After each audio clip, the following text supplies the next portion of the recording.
I think it's a good time to be patient, to be honest. That's my main thought. It's on one hand, we have very, very good charts and assets in demand on Bitcoin and Sol. We have altcoins that are completely, absolutely demolished with very poor sentiment and negative positioning. And at the same time, it's like we're missing the trigger, right, for getting going. And alts are so illiquid, and like everybody's concerned about alts. That's the truth. Is what defines sentiment here. So we have to talk about it, even though we're not very big on alts. Is they're missing this trigger right now, and it's pretty difficult to hold alts in size, given how volatile they are. But at the same time, a strong view is the tariffs talks gonna cease to be an issue. It's gonna be the market's gonna be moving over. I think it will be moving over to increased efficiency, and then eventually the Fed does become like the Fed is telling us very clearly that they will continue lowering rates. It's just a matter of when, and not just one cut, quite a few. They're telling us that. So that's coming. Is not really priced. Hi, everyone. Welcome to Bits and Bips, exploring how crypto and macro collide, one basis point at a time. I'm your host, James Seyffart, TradFi Archmaester, Lord of Bloomberg's End, here with Ram Ahluwalia, Maester of Wealth, leader of Lumida. How's it going? Today, we're also joined by Sal Ternullo, first counsel of the venture court at A100x Ventures. We're here to discuss the latest stories in the worlds of crypto and macro. Just remember that nothing we say here is investment advice. Please check unchainedcrypto.com/bipsandbips for more disclosures. Did you know Somnia processes over 400,000 transactions per second with sub-second finality and sub-cent fees? Somnia is built to bring reactive mass consumer apps like gaming and SocialFi fully on-chain. Learn more at somnia.network. Matt Hogan, CIO of Bitwise, writes a weekly 5-minute memo on the biggest stories about the crypto market. Check it out at bitwiseinvestments.com/CIO memo. We might also be joined by Alex Kruger, but we'll find out in a minute. But before we dive in, Sal, why don't you give us the spiel on who you are and what you do and why you're relevant to the industry, and then we can dive into the topics.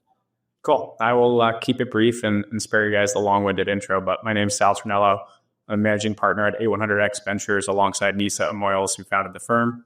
I've been in crypto my entire adult life. As a finance and accounting background, started off on the institutional side at State Street in an emerging technologies role, and then subsequently built KPMG's advisory business in the US, focused on institutionalizing crypto as an asset class.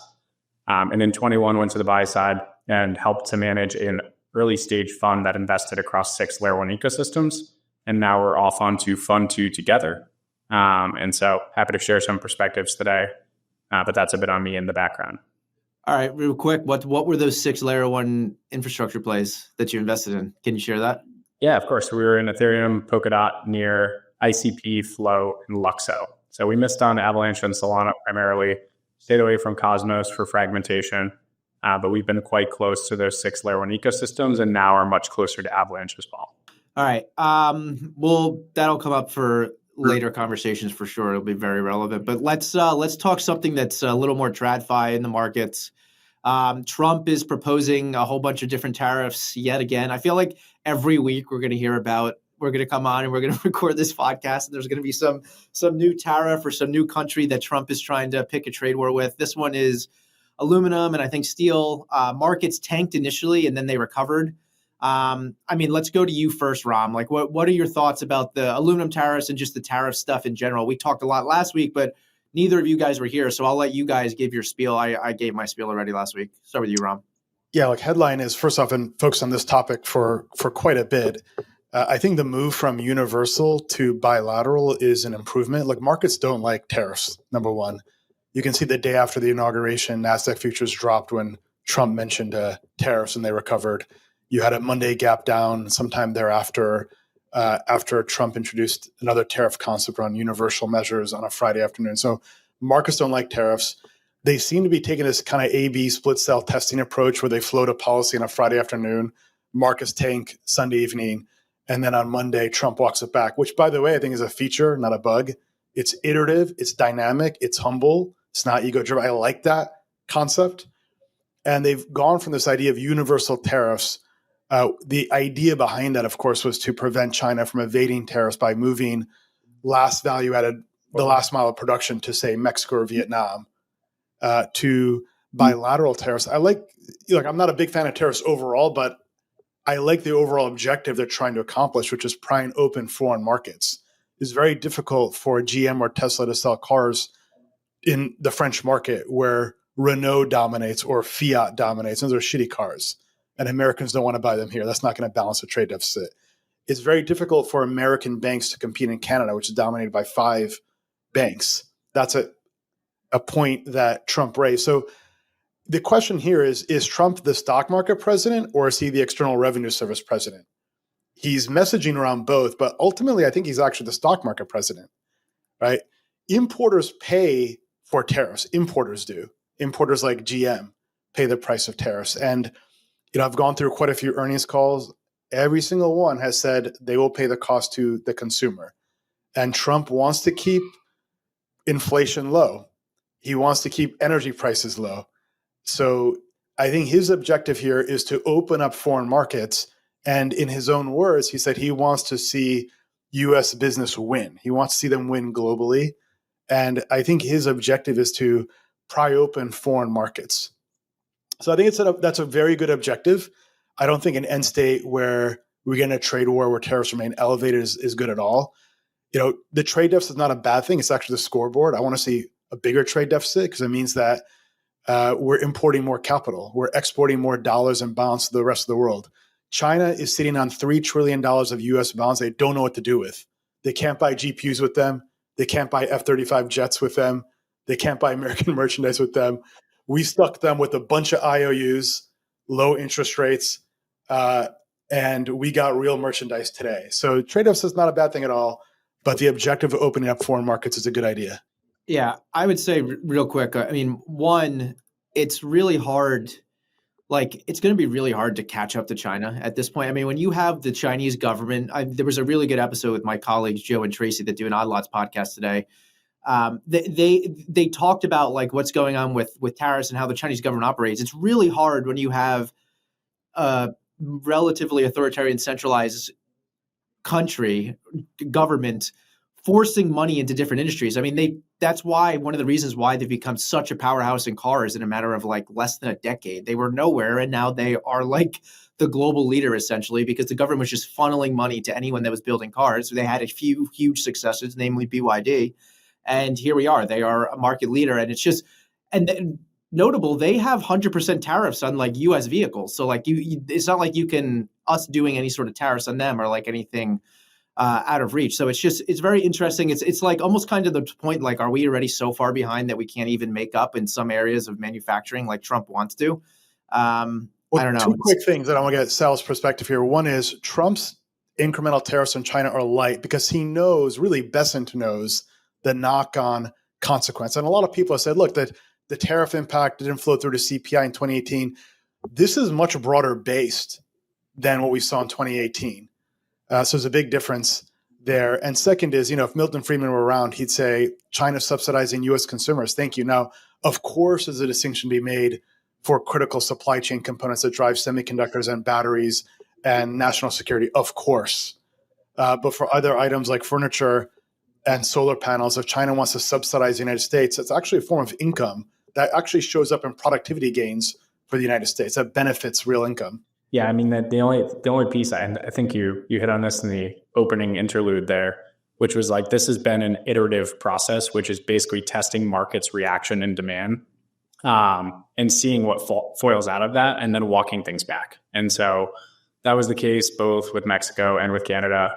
Ultimately, they took action that changed course.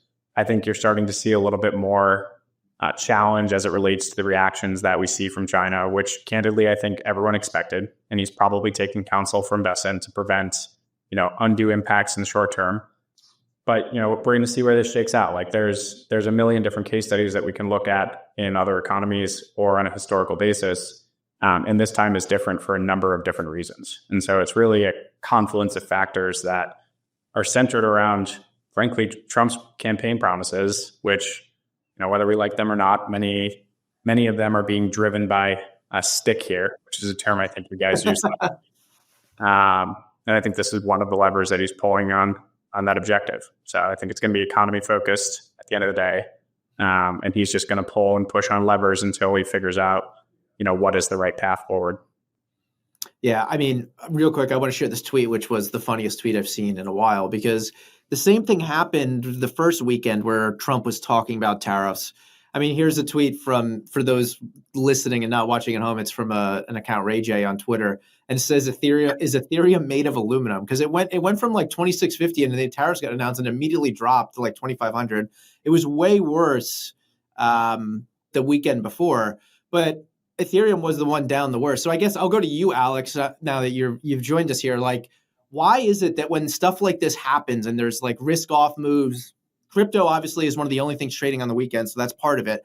But why is it that Ethereum gets hit the most? Is it because it's used in a lot of DeFi and leverage situations? Like, why is it that Ether is getting hit the most on these types of nights and moves versus most other cryptos? Yeah, I think versus mostly Bitcoin, right? And so, I mean, everything else drops even harder. I'd say it's a matter of it being over-owned, which is something that people, when I say it, it's especially people who hold a lot of ETH react very negatively. What do you mean over-owned? Well, it's like everybody already holds ETH. That's the first thing. The second thing is it has very bad fundamentals, which are like, this is not a matter of discussion anymore. It's reflected on price, which means it has very bad price, which means everybody who is basically itching, they look and says, what do I dump? I dump ETH. Then on top of that, is used very heavily, extensively all across DeFi as collateral. That makes it more prone to liquidations during such moves. I think that sums it up. I don't know, you guys, how have you from view? One thing I'd point out here is that Ethereum has record short positions. I just shared this. You can put that in James in the chat.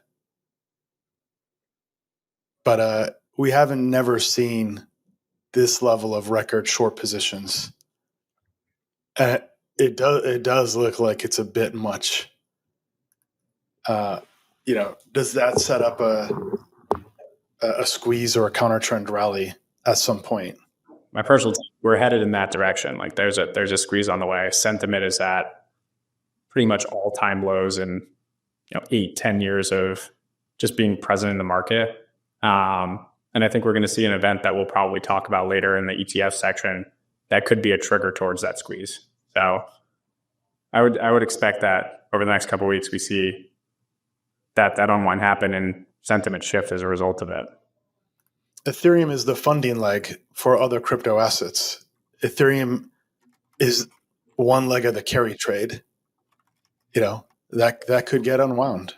It's interesting. You got Don Jr. pumping Ethereum on Twitter. I still don't know. Is he like Nancy Pelosi, meaning like he's got insider information, or is he just Don Jr.? I don't know. I think he's just a KOL, to be honest. I think there's more than that. The Trump family is involved. They own these crypto assets. They're setting policy. If they knew what was going to happen, you don't buy that much ETH in anticipation. We don't even know if it's hedged on another side.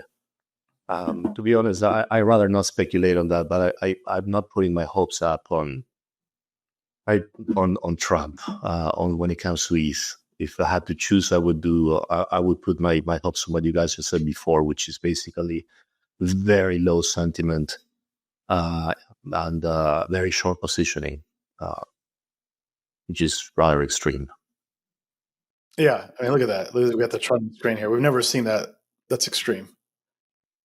It's good for traders, for holders. I mean, like you don't invest. Like it's the same thing as like losers average or losers buy average down, right? If something is performing so poorly, it's something you sell on rips if you're a bigger picture rather than buy dips. If you're a trader, this is great. This is a good place, I think. Yeah. I mean, I kind of feel like it's due for some sort of run at some point, some sort of short squeeze. I mean, the sentiment around Ethereum is so bad on crypto Twitter. Overall, like I got criticized a bit for this on crypto Twitter.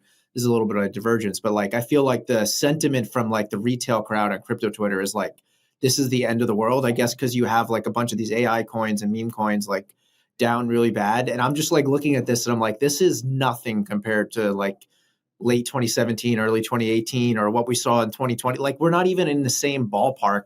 And people are talking about it like it's the end of the world. And then I look at other stuff and I see like, well, some of these tokens are down 87%. So if I put a few $1,000s into there, I'd be pretty upset too. But I feel like there's a lot of people just really praying for some sort of altcoin season, and it hasn't happened yet. Not to say it won't happen, but I'm not so sure that it definitely will. I mean, in my mind, the way I think about it is a lot of the money in this cycle of the last year or so, a lot of it has come in via ETFs, particularly for Bitcoin. Even for Ethereum, we're at like almost 4 billion in inflows in the last couple of months. And also MicroStrategy, and like that money isn't like a hot ball of money that's going to go from Bitcoin to altcoins in the way that a lot of it did in the past. So I'm not saying we won't see some sort of altcoin season ripper, but it's definitely, we might be in a little bit of a different paradigm than the past few cycles. I don't know if you guys have any thoughts on that before we move on to Solana. Yeah, the thing is, we did have an alt season. This is something that it's kind of like, it's crazy to say there was no alt season. I mean, things went up a few, like between 50% to multiples in a matter of 4 weeks. That's an alt season. Just because it didn't sustain or because people bought the top, that doesn't mean that there was no alt season or you didn't get to sell because you got attached to things that we know have, most of them, very fundamental value, right? It's just humans, like it's just psychology. Something interesting I saw here, exactly to your point, James, is there's a poll with a lot of votes here on X, 5,000 votes, which is quite a bit for this platform, for our little world. And the poll is about, has this been the hardest cycle that you have experienced? 5,000 votes, very large. Like the largest you get on these polls is like 8,000. The average is about like 1,000 votes. 51% answered hard yes. I think many people have showed up late and they have limited positive P&L to show for it. I had a conversation with my friend Quinn Thompson at Liquor Capital over the weekend, just trading notes. We should get Quinn on the show at some point. We should, yeah. And he's in a bunch of different Telegram groups. And he's like, look, people showed up late. They're getting whipsawed. And that's part of the reason why the sentiment is broken here. So it's interesting. Sal, do you have any thoughts real quick before we move on? Yeah, I was just going to add, like you made the point on like stickiness of capital from the institutional side and ETF products, MicroStrategy, but like we also had from alts a liquidity drain towards gambling type opportunity sets in the meme coin space, and a lot of those just got absolutely torched in recent weeks. And last week as well, we had the largest liquidation in alts. So a couple like long exposure in alts getting liquidated, plus a lot of drain into meme coins that haven't performed, plus stickiness of institutional capital. And it certainly, for me, is not the worst cycle I've experienced in any way, shape, or form. I think people forget 2017, which was... The drawdowns are lighter. Those drawdowns are lighter than we've seen in prior cycles, actually. I mean, and they should be. Let's be clear. Like in 2017 and even in 2020, there was legit concern that some of this was going to go to zero as an industry in some areas. Like there was in my mind, there was a non-zero chance that the US was going to like do everything it could to kill this stuff. So like that's why you had real drawdowns, and now it's just different. It's a whole different system. So to say hard yes, I feel like that has to mean people weren't involved in those other drawdowns. The average trader loses money in crypto. Crypto's created extraordinary wealth. I run a wealth management business where most of my clients are in crypto, so I see it. Okay, but the average and the median trader lose money. I think a lot of these traders, they bought at these peak sentiment moments in November, December. When Gensler resigned, Bitcoin pumps, they buy, then it fades. Paul Atkins nominated, pumps, then it fades. David Sachs nominated, pumps, then it fades. So they're on the wrong side of those trades, and the whales are selling into those rallies. So I think that's what's made it difficult for them. I would keep fading, by the way, that news. That's my view. I think we continue to leak out for a few more months until we get clarity on this executive order. Yeah, I mean, the other factor on that is not just the whale side of the market. Like it's the fun side. And if you look at the duration of venture capital vehicles that were structured 2018, 19, 2020, they generally are 7 to 10 year horizon. Maybe they have extensions around them, but on every one of these rallies, there's exit opportunities and demand for DPI from investors and funds, which really hasn't come over the last couple of years. So every time there's an opportunity here, the buy side is capturing it and trying to get DPI out the door to raise and respond. Define DPI for our listeners. Distributions to paid-in capital, meaning that when you pay back your investors as a venture manager. So when we see the Circle IPO come on the horizon, that's going to get animal spirits going again. So there are news headlines in front of us, but not in the next 1 month that I see, unless there's some random announcements from Elon Musk putting payments on chain, which would be incredible.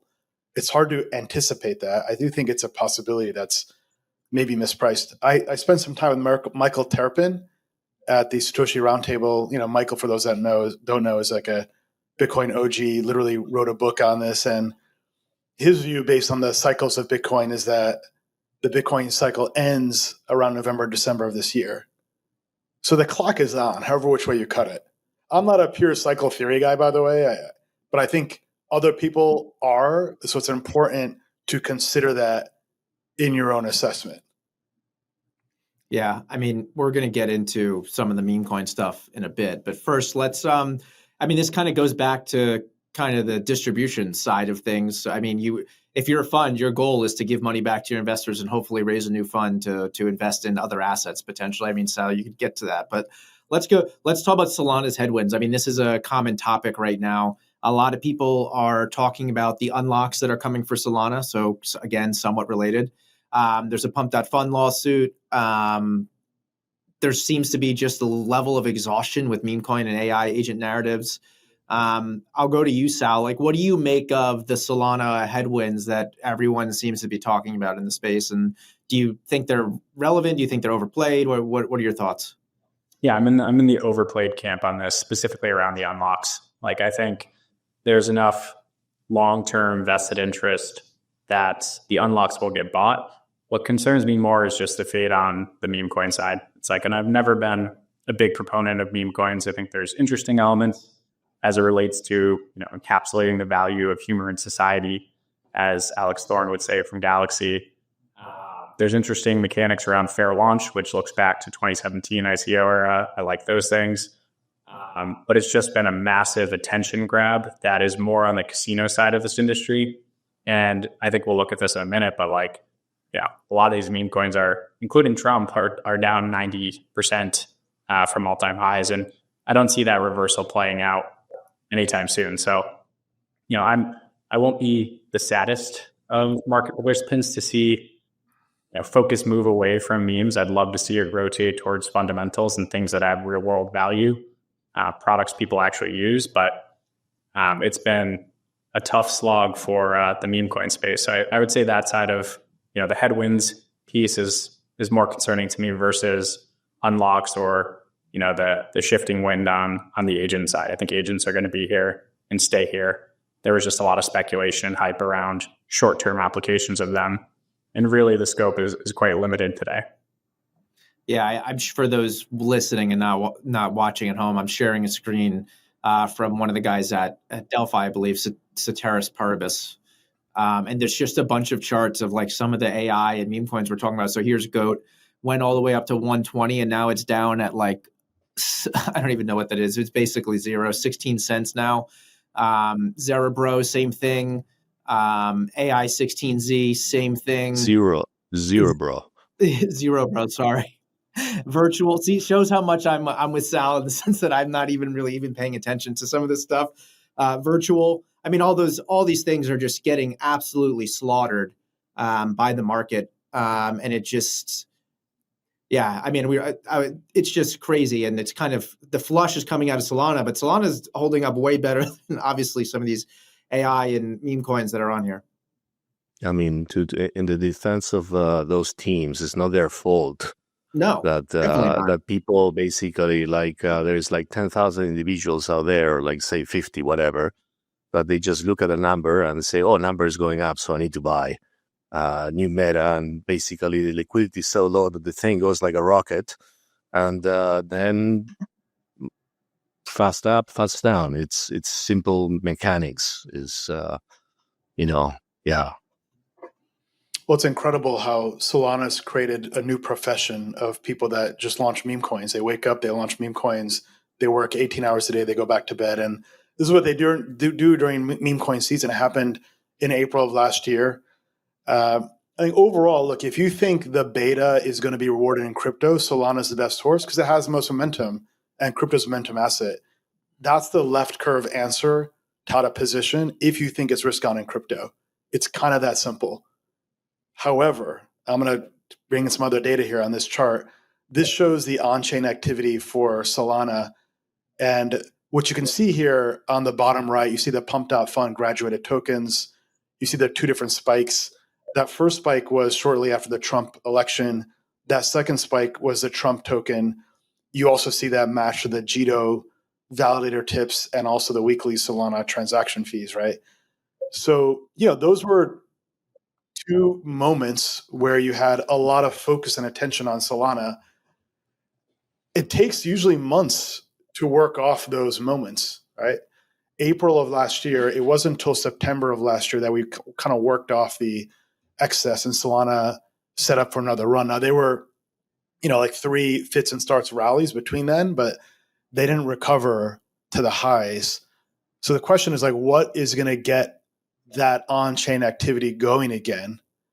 I don't see what headline that is other than Elon doing something on-chain, which is kind of remote, speculative, and none of these chains could handle that. But the headline would make a difference anyway. The headline would still boost prices. So, I'm more that the beta on crypto is negative right now for at least the next couple of months. If you think it's positive, I think Solana is actually pretty decent entry right now. But when you say beta, are you talking beta to the equity markets? Like, what do you mean? What beta in what regard? On the asset class. I think its expected value is negative for the next few months. Interesting. Alex, you're a trader. What do you think about that? About asset class being relatively downhill or at least sideways for the near term? Do you agree? The asset class as a whole, no, I don't agree. But I do think on the Solana side, I do think there is some that unlocks are an issue. So in good market conditions, they don't matter. In these market conditions, they do matter because people just sell. So basically, let's see, based on my numbers here, the FTX unlocks that were basically 650,000 SOL unlocked from FTX in January, up to 3.2 million in February, up to 9.7 million in March, 9.75 million in March, down to 2.7 in April, down to 400 in May, and then it continues going down. So there is a short-term headwind that is, I think, very significant. And because Solana is actually one of the few assets that is actually a very good asset to hold and trade both. I think this matters. So I think it's hard to trend in these conditions. That's what I think. On top of those unlocks, by the way, you have unlocks from treasury sales from Solana itself from early 2021 that are unlocking now as well. So there's a very significant number of tokens, SOL tokens hitting the market liquid. One should ask oneself is like, the thing is, we don't really have the answer is, what of this has already been hedged? Well, we don't know that. It's almost impossible even to estimate without having access to the books of the guys doing the hedging, right? To all of them. The future of mass consumer applications is on-chain, and Somnia is leading the way. Built as one of the fastest EVM Layer 1 blockchains, Somnia can process over 400,000 transactions per second with sub-second finality and sub-cent fees.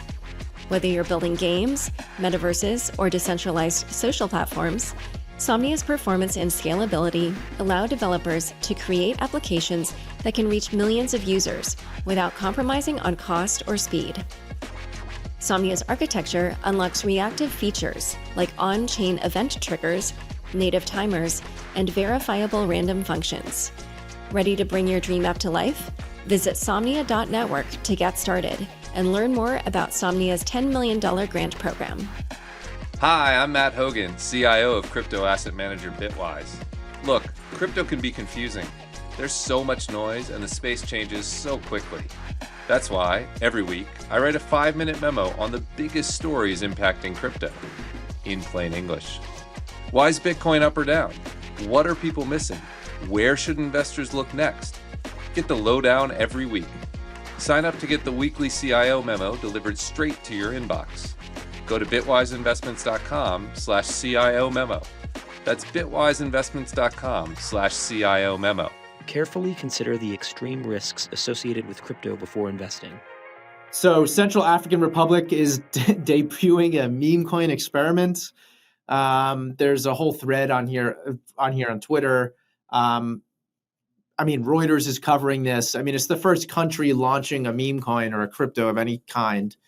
I don't know. I kind of roll my eyes at this, but maybe there could be something. Maybe they could actually create some usefulness out of this. I don't know. Sal, what are your initial thoughts on CAR doing a meme coin experiment? I think I'm similar camp to you. Initial roll my eyes, but in the context of their economy, there could be, a positive outcome to them that's negative to a bunch of other market participants.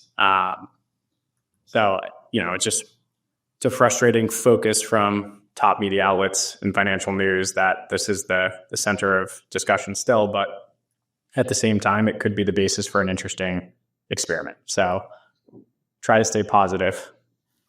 Remember when El Salvador adopted Bitcoin in September 2021? That was 2 months from the top.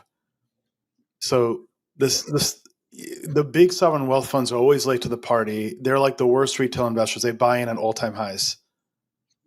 Yeah, I don't know. Well, you're going to go buy it? It's pretty ominous from Ram there. No, I will. I can equivocally say I will not be buying this. Well, let me share a few other data points for you all real quick. So I'm going to share this chart. This is from the equity market. Well, all these markets are related, right? They're all related. This is the growth to value ratio. This shows the valuation of growth stocks versus value stocks. You can see it's a mean reverting series. And, we're at a level that isn't quite 2021. I don't think we'll get there. Markets kind of learn from history.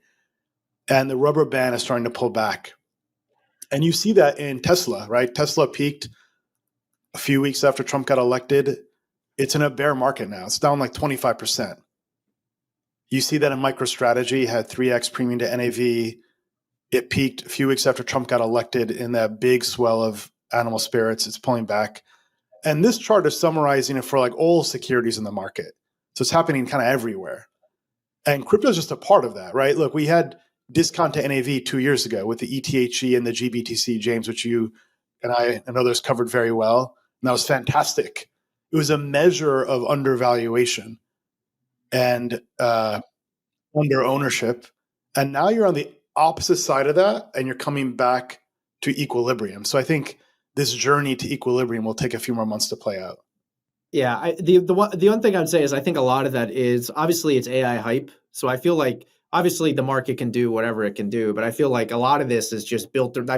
These companies are spending so much CapEx on anything related to energy and AI, and it's buoying markets. The markets are basically completely betting on what's happening with AI. So if we get even half of the productivity gains that some of these companies are promising, it'll be very good. But the other side of this is some of those really big names that are in that growth section, aside from Tesla, if you look at the Mag 7, there are times where their forward earnings ratios are just stupid. Tesla's the only one that's I would argue that's unequivocally bonkers. Yes, yeah. The valuation is crazy. It's it was trading at 100x forward PE, I think, or something like that. The broader point, people that own crypto own Tesla. Yeah. And they own MicroStrategy, and they own uranium, and they rise and fall together, and they own all of them on leverage. So when one is tanking, then they have to liquidate other securities they own. And it doesn't mean all people are like that. The point is the marginal buyer and the marginal seller are like that. Yeah. My point I was going to make is the NVIDIAs, Microsofts, Apples of the world are nowhere near trading those like crazy valuation numbers that some of those other names you were talking about. Now, look, you have like non-U.S. stocks are beating U.S. stocks. China's beating the U.S., Mexico year to date. So the tide came in and now is starting to go out on this kind of idea of growthy, futuristic, animal spirits, lottery ticket stuff. I don't mean that in a disparaging way. It's just the tide is shifting. I'm with you. I'm mostly like, I am nowhere near, like in the beginning of 24, I was pretty bullish on the market in general and just risk, and because like you climb a wall of Orley. I mean, everyone said that. Yeah, I agree. But now I am nowhere near that. I'm like Trump could break some. I mean, something could break, and I don't know. We'll see how long it goes for. Alex, we'll move on. I want to be too dour here. Alex usually says something bullish. What? Alex, what are your thoughts? Something bullish here? Well, no, Trump's tariffs are an issue. They're bigger than expected. The question is are there going to be second order effects and how the effect would react? I mean, on one hand, I think the tariffs will lose their impact. It's already happening. And will lose their impact. It's a matter of, I think, let's say 4 weeks, and the market moves on.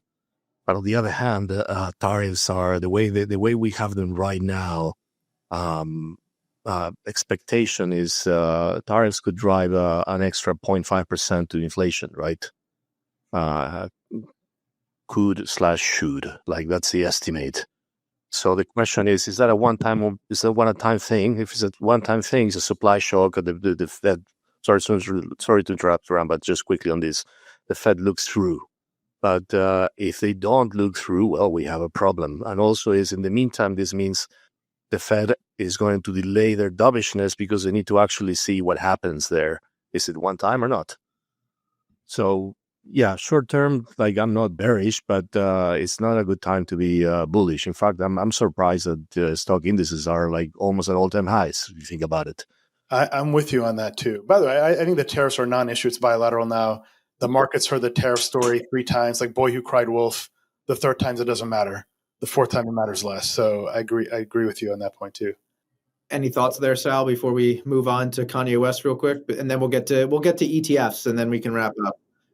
No, I mean, I think you saw Ram's point this week, like you saw it today, and the market bounce in the ETH chart that we showed earlier, down 20% and a rebound immediately. When last week we had a 5-day recovery period and we stayed 10% under, previous marks. So I think we need to see how this plays out. I think that point that Alex made on whether or not the Fed looks through any short-term impacts is pretty key here. And everything they look at's on a trailing basis. And so if this start to see things that give them sense of pause, then the market will start to anticipate, potential change in forward outlook.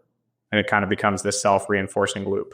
So before we go on, one more comment on that. So the from the numbers I was looking at, the estimate is that the tariffs, this trade war, size-wise, will be 3x the 2018 trade war 1.0, right? The initial estimate was like a little 2x, a little bit under. So on one hand, it's big, it's bigger than expected. However, this is already on the expectations. That's the point of like why they start losing their punch. And because the loser, it's in the price. The news is what you were saying, stop having such a big impact. What happened yesterday, I think, is in a way it's Trump pre-announced some tariffs that on the market to a quick dump, and quickly reverted. I think had something to do with basically very positive headlines coming out of Japan on basically Japan saying that they've had good conversations with Trump and they're optimistic on the tariff side. There's still more to come, right? There is the tariffs on Europe, they still need to be implemented, and there is tariffs that need to be implemented on basically all trade partners. They're talking about basically a 10% increase on 10 percentage point, not 10% increase on about $600 billion in so-called critical imports from all trading partners. The impact, as I was saying, is I think expecting the impact of this bad news to diminish dramatically makes sense. But then comes what the second order effects. Does this trigger something else in the economy, and most importantly in the Fed? I think at the end, the deregulation and increased efficiency on the government side is going to be bigger than anything negative coming from tariffs. But of course, I mean, the judge is out, TBD. We will see if I'm wrong or right or wrong, right? Hopefully I'm right. Yeah. Sorry, but breaking news, I guess, for you guys on here. We were going to talk about ETFs in a minute, but I don't even know why I'm saying breaking news, because this isn't going to be released for another 24 hours. But Grayscale just filed to list their Cardano Trust as an ETF on the New York Stock Exchange. So that just happened 5 seconds ago. But yeah, let's move on to we'll get to ETFs. But while we were talking about meme coins and stuff, let's talk quickly about Kanye West. He teased an interest in crypto. He claimed that he was offered up to $2 million to launch a token, and he was looking to talk to the Coinbase CEO, Brian Armstrong. So there was all this speculation about him launching a meme coin. I thought one of my favorite things I saw this weekend was the Babylon Bee, which is like it's like the Onion as well. But they said they put an article that says disaster after Kanye West's X account hacked by Kanye West because he was just tweeting all kinds of nonsense and racist and honestly some despicable things as far as I'm concerned. I don't mind saying. But then he came out hours later and he denied any such plans, calling meme coins scams that prey on fans with hype. And then prediction markets that were saying Kanye was going to launch a meme coin dropped from like 40% to 13%. I guess so. Like even meme coins are too nasty for Kanye, though. David Portnoy of Barstool Sports is making a whole bunch of noise, like playing around in the altcoin shitcoin casino out there. I don't know. Do you guys, Sal? What are your thoughts here? You're pretty negative on meme coins overall, it seems like. But what are your thoughts on this situation? Yeah, I mean, it's for someone that I think lacks principles that are generally agreed by most. It was like a pretty principled stance on not ripping off. I think he mentioned what's left of his community. But I think that the communication thread, if you take a look at it and look at the chat back and forth, like that type of deal construct, if you want to call it that, is more prevalent in the market than I would hope exists. And, if there's ire from whatever the remaining enforcement side of the SEC looks like in the future, it's like those types of, use a brand, manipulate markets, dump on retail, for self-exploitation and gain is like, that's where the focus should be. And so it's, he came out on the principled side of this, surprisingly, that it's like, who are those intermediaries in that transaction that are trying to construct this opportunity? And I think the payout to him was proposed to be $2 million. Whoever that intermediary was playing that market and probably would have done 10x that. So yeah, it's just a continuation of like another example why I'm like kind of on the anti-meme coin side of the market. Like from a market's perspective, I don't like it. Right? So when retail investors show up to a market expecting to make money and they get burned, then they pull back and they tell their friends about that. Kim Kardashian, Kanye's ex, she launched a coin in 2021. I want to say between June and September. So that was within 4 to 5 months of the top there. So I think this is like the last hurrah with latecomers trying to monetize their brand. And I don't think they will be successful in that. I don't think investors in that will be successful either. Any quick thoughts, Alex?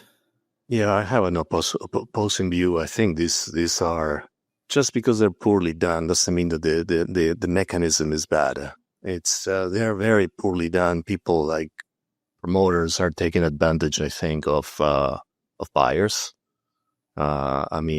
Just quick, easy to pinpoint examples. The team behind the Central African Republic coin, not only they're getting a massive chunk of the supply, they were also dumping yesterday in size. It's like founders should not be selling their assets on day one. It's just wrong. When are we getting United Nations coin, World Heritage coin, or?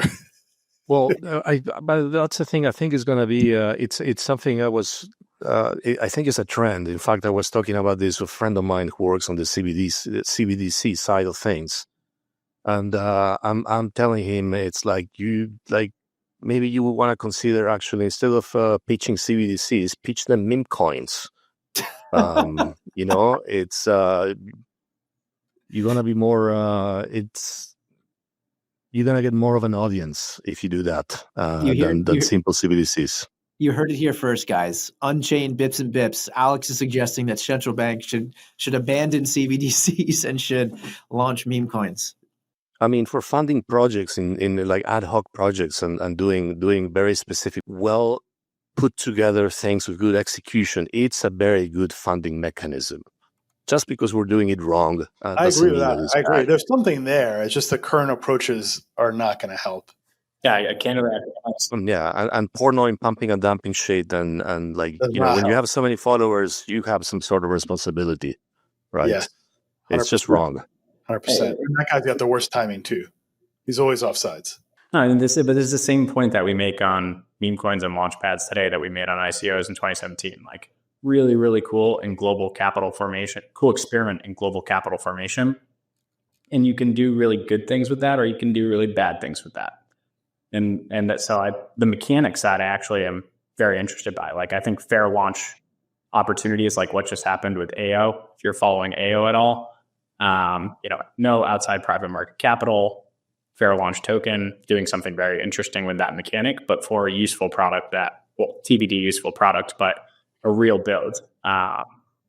So it cuts both ways. AO, you mean the token out of Arweave?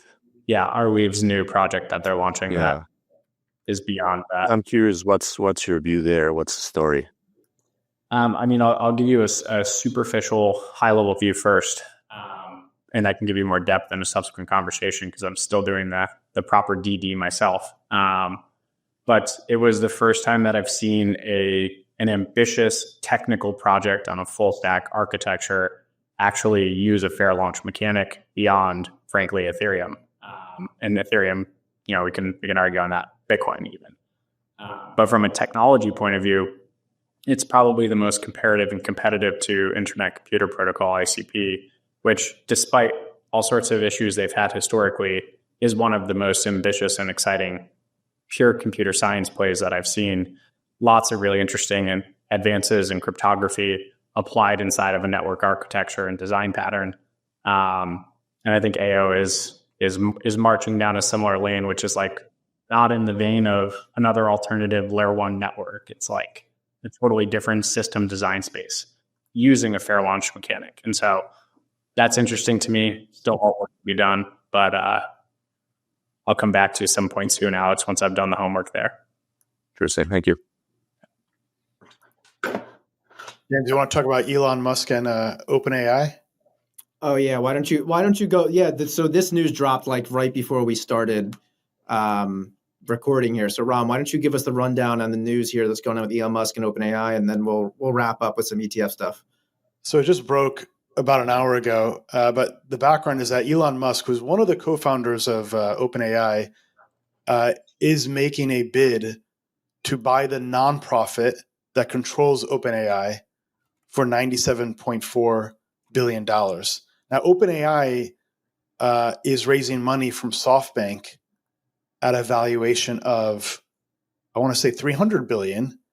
So this is one of the largest, probably the largest investment entities that would also have control over OpenAI. Now, the backers for his bid include Valor Equity Partners.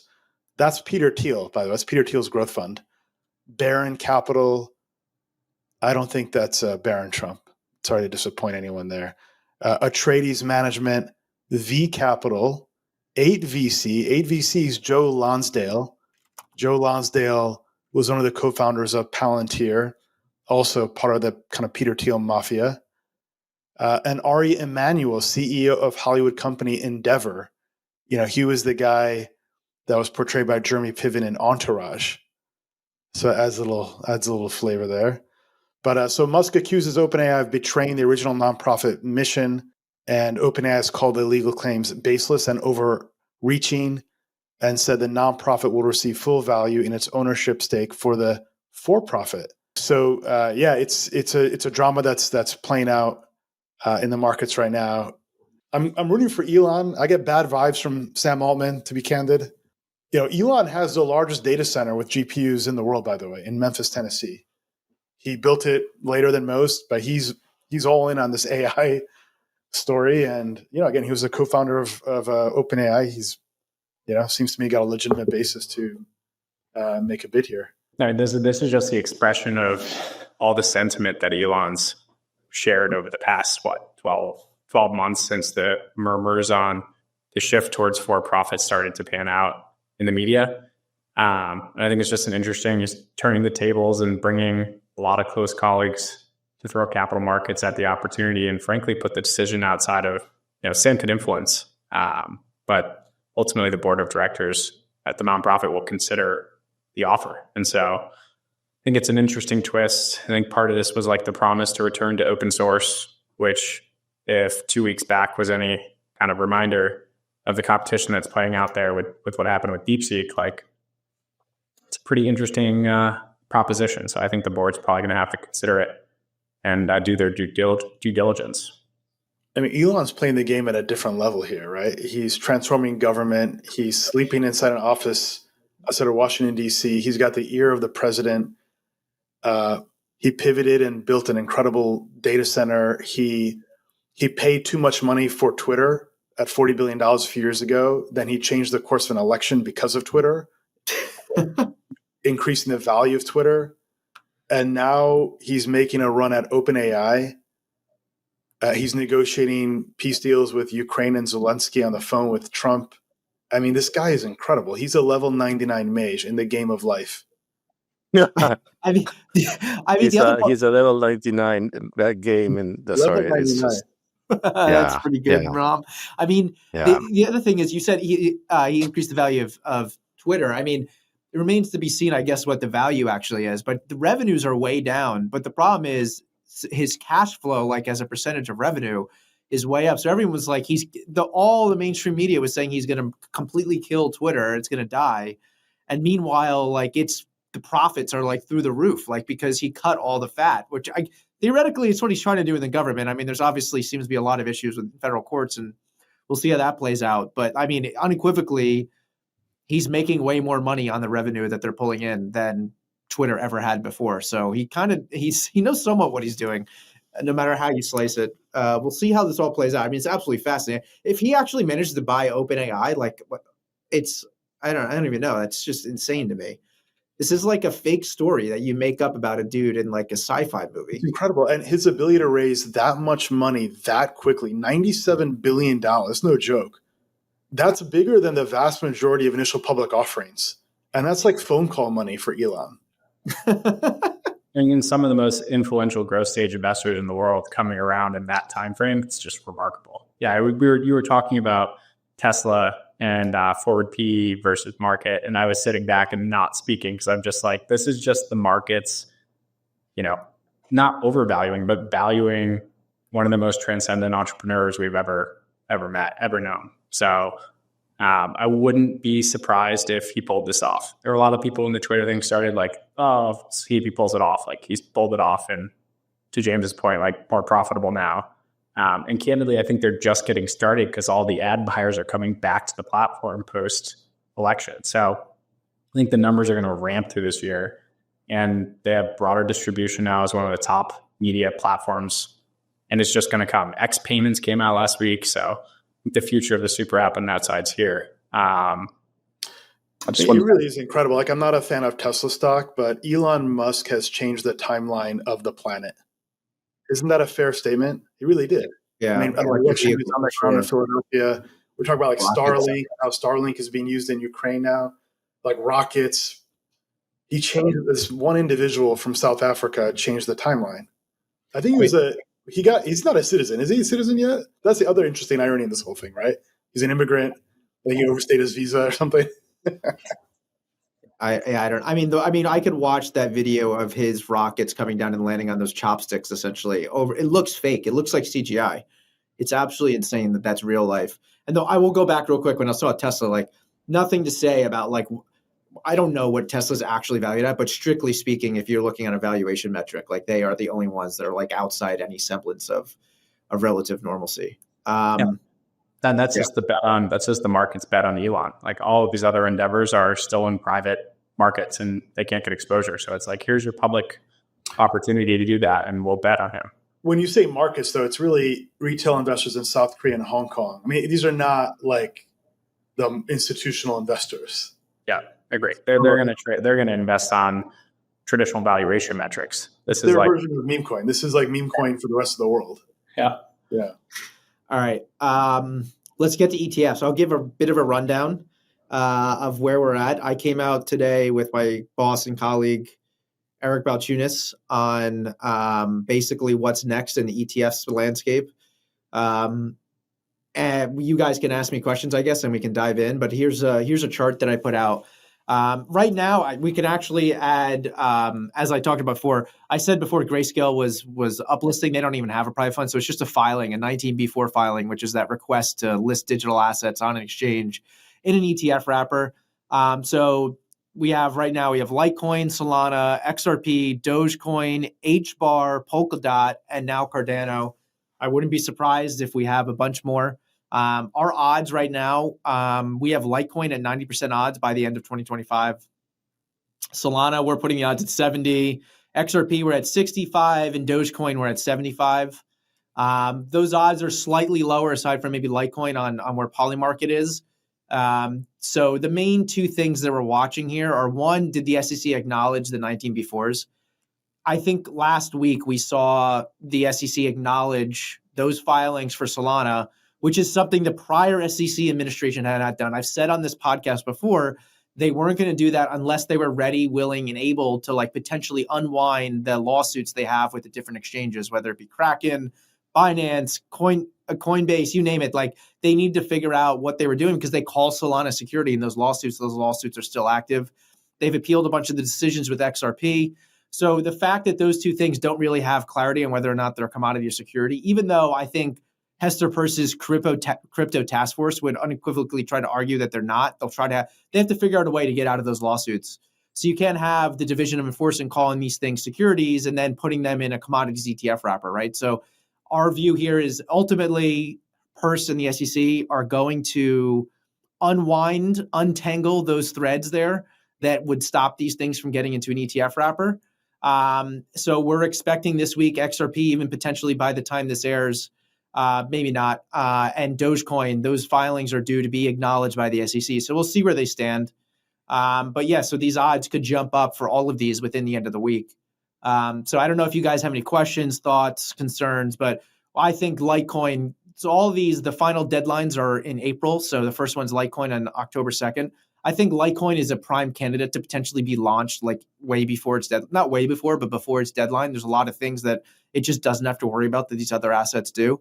And Dogecoin potentially as well. I don't think the SEC, ever called Dogecoin a security, but it needs to be acknowledged by the SEC. So we'll see where they play. Do you guys have any questions, thoughts? I mean, question for you, James. Like if we were going to stack rank the odds of Ethereum introducing staking into existing ETF products, like what would you put that in terms of profitability against these other products here?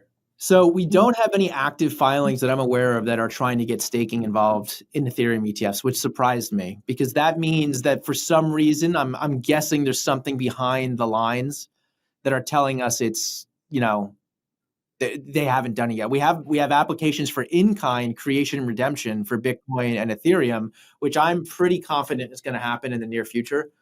They got rid of SIB 121. They're trying to get rid of other rules and things that are preventing different players from playing in the crypto space. And once that's done, in-kind will happen. Maybe once in-kind is done, they'll do staking. But my assumption is staking is going to happen in the relatively near future. I just don't know how quickly, and no one has filed yet.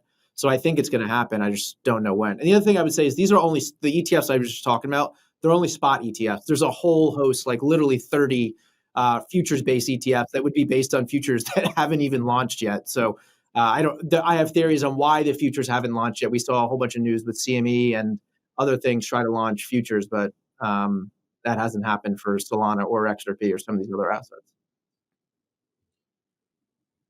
What we want to see is the Circle IPO. These are mostly distractions. The Solana ETF makes a lot of sense, but where's the Circle IPO?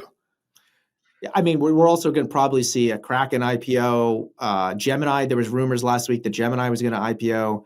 I mean, that's also pretty big. Those are bullish news items. These are not bullish news items to me, in my opinion. Like HBAR is not bullish for the market. I mean, what you got to realize here is, like, if you're an issuer and you can get, I don't know, 100 million, even 75 million into these, it's a profitable product. I mean, HBAR specifically, I was looking into, it's like traded really heavily by those South Koreans you were talking about before, Ram. So there is like pockets of areas that love these things. So theoretically, if you're somebody who's like, I don't know, an XRP maxi or a Litecoin maxi or whatever, you might want to put it in your IRA. And even if it's it's going to be a way smaller, investor base most likely than something like Bitcoin or an Ethereum, but there's still like a marketplace to have these things in a wrapper. The more interesting thing is the fact that did we even talk about the CME put on their beta website that they were going to launch Solana and XRP futures on February 10th, potentially, like they were getting ready to put it out there. And then they took it down and said it was an error, it was just testing. We also had Coinbase put on their website that they were filing to list Solana and HBAR Hedera futures, and they backed down and took that down. And the spokesperson says they're working with the SEC, the CFTC, to launch these. My pet theory is, in order to launch a futures contract, you need to file all this stuff and you need to sign off and say this is a traditional futures contract.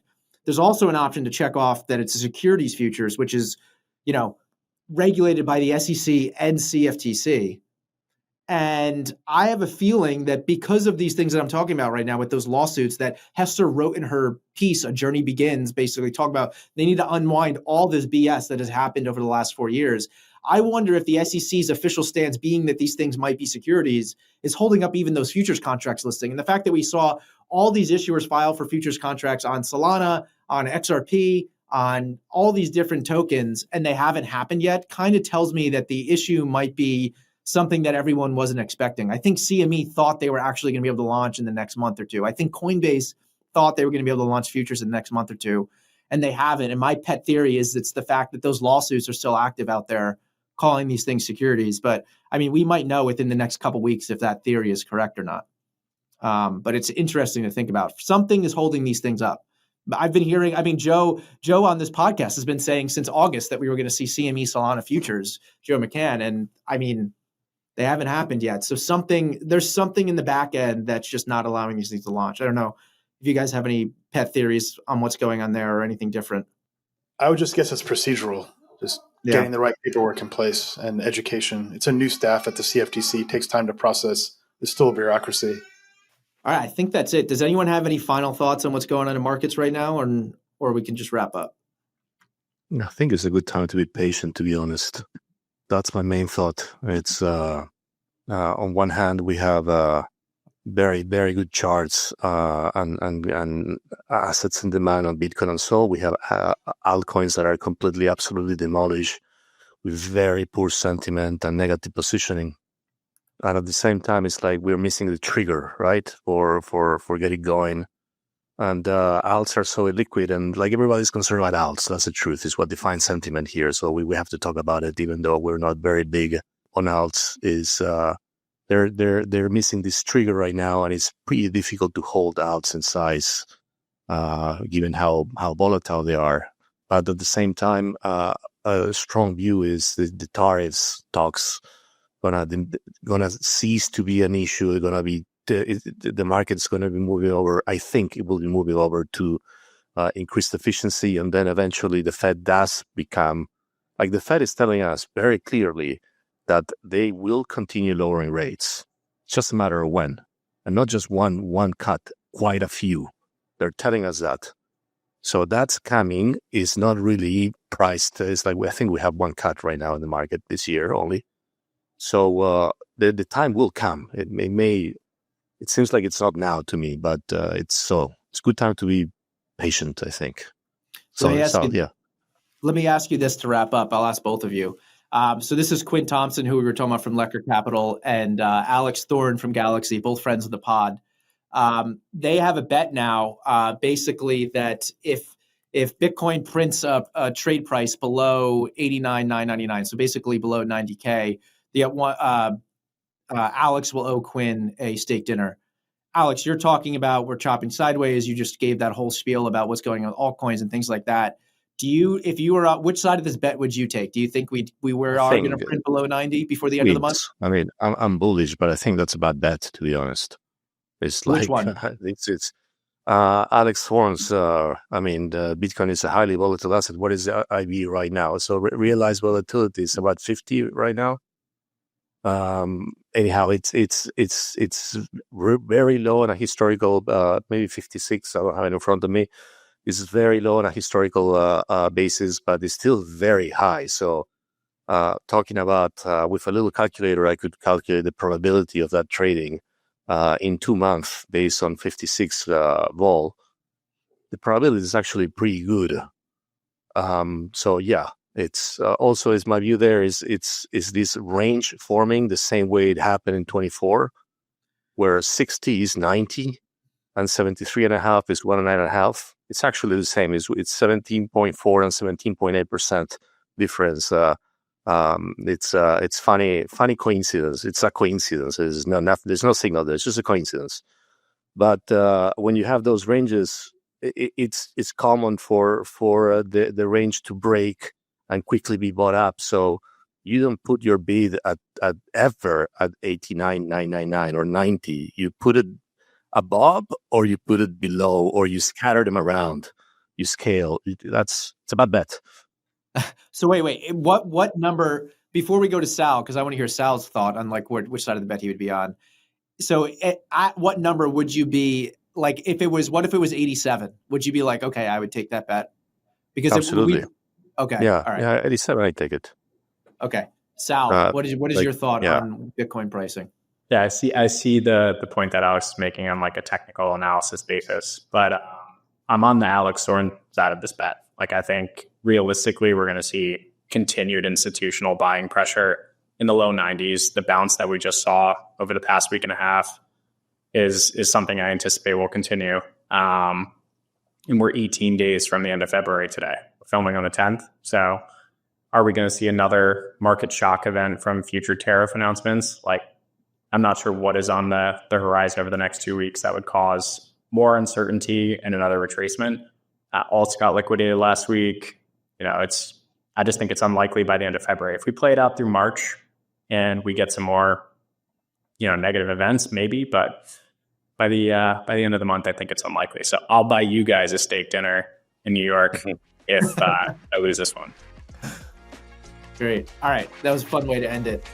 Thanks for joining us for this episode of Bits and Bips. We'll be back in 1 week to discuss more about how the worlds of crypto and macro are colliding. Until then, everyone.